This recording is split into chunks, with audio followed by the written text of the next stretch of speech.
জয়গুরু বন্ধুরা, আমার চ্যানেলে বিউটিস কিচেনে আপনাদের সবাইকে স্বাগত। আজকে আপনাদের দেখাবো মুসুরির ডাল সজনে দিয়ে রান্না করব। দেখুন, এই যে আমি মুসুরির ডাল সেদ্ধ করে নিয়েছি, সুন্দর করে সেদ্ধ করে দেখুন আমি ঘুটেও নিয়েছি। এই যে এবার আমি এই ডালে জল দিয়ে দেবো। তো ডালে এবার জল দিয়ে দিচ্ছি।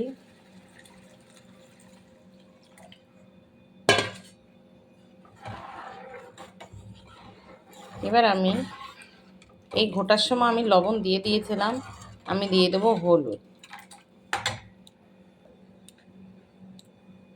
হলুদ। এবার নেড়ে চেড়ে দেখুন ডাল কি সুন্দর টকবগে ফুটছে। এবার আমি কেটে ধুয়ে রেখে দিয়েছি সজনে ডাঁটা, আমি এই সজনে ডাঁটা দিয়ে দেবো। সজনে ডাঁটা দিয়ে দিচ্ছি। আমাদের সজনে ডাঁটাটা ভীষণ ভালো খায়, তো সিজনে বেশি ভালো লাগে সজনে ডাঁটা। সজনে ডাঁটা ডাল, সজনে ডাঁটা মাছের ঝোল, সব কিছুই ভালো লাগে। আমাদের ঘরের আপনাদের দাদা তো ভীষণ ভালো খায় ডাঁটা। তো আমাদের এই মুসুরির ডালে মাছের ঝোলে সজনে ডাঁটা দেওয়া হয়। সজনে ডাঁটা তো ভীষণ উপকারী, সেটা তো সবাই জানে।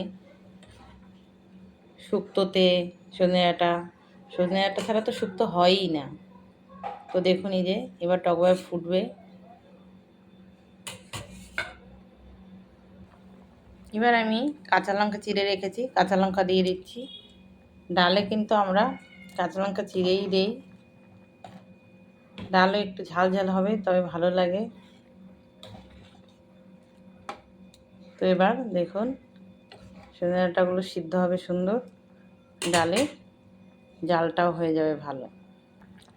ডাল হয়ে গেছে, এবার আমি ডাল ফোড়ন দেবো। আমি কিন্তু ডাল এক ফোড়নে বসাই না, আমি সবসময় ডাল কিন্তু আগে জাল হয় পরে আমি ফোড়ন দিই নামিয়ে। তো এবার আমি নামিয়ে নেব, ফোড়ন দেব। কড়া বসিয়েছি, কড়া গরম হয়ে গেছে, এবার তেল দিয়ে দেবো। তেল দিয়ে দিয়েছি, দেখুন তেলও গরম হয়ে এসছে।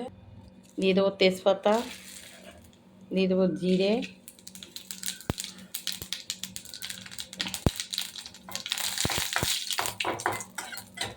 একটু জিরে তেজপাতা লাল হবে, আমি তারপরে ডাল দিয়ে দেবো। দেখুন জিরে তেজপাতা লাল হয়ে গেছে।